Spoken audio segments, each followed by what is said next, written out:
Acts chapter 14. At Iconium, Paul and Barnabas went as usual into the Jewish synagogue. There they spoke so effectively that a great number of Jews and Greeks believed. But the Jews who refused to believe stirred up the other Gentiles and poisoned their minds against the brothers. So Paul and Barnabas spent considerable time there, speaking boldly for the Lord, who confirmed the message of his grace by enabling them to perform signs and wonders. The people of the city were divided. Some sided with the Jews, others with the apostles. There was a plot afoot among both Gentiles and Jews, together with their leaders, to ill-treat them and stone them. But they found out about it and fled to the Lycaonian cities of Lystra and Derbe, and to the surrounding country, where they continued to preach the gospel. In Lystra there sat a man who was lame. He had been that way from birth and had never walked. He listened to Paul as he was speaking. Paul looked directly at him, saw that he had faith to be healed, and called out, "Stand up on your feet."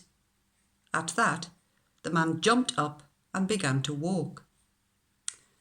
When the crowd saw what Paul had done, they shouted in the Lycaonian language, "The gods have come down to us in human form."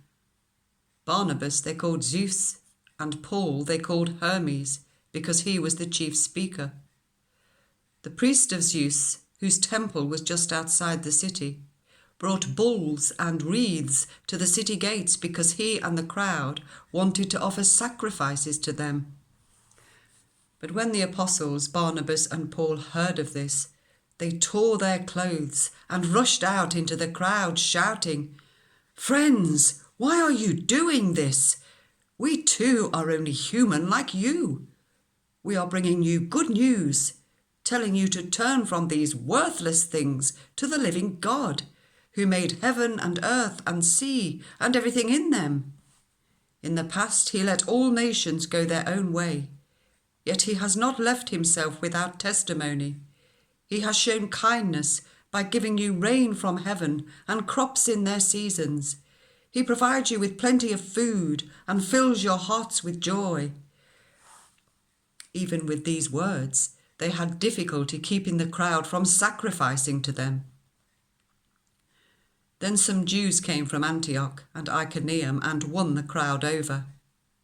They stoned Paul and dragged him outside the city, thinking he was dead.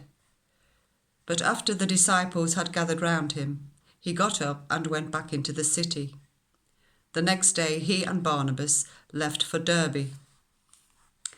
They preached the gospel in that city and won a large number of disciples. Then they returned to Lystra, Iconium, and Antioch, strengthening the disciples and encouraging them to remain true to the faith. "We must go through many hardships to enter the kingdom of God," they said. Paul and Barnabas appointed elders for them in each church and, with prayer and fasting, committed them to the Lord, in whom they had put their trust.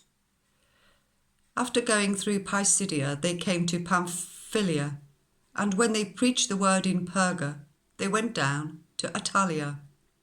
From Attalia they sailed back to Antioch, where they had been committed to the grace of God for the work they had now completed. On arriving there, they gathered the church together and reported all that God had done through them and how he had opened a door of faith to the Gentiles, and they stayed there a long time with the disciples.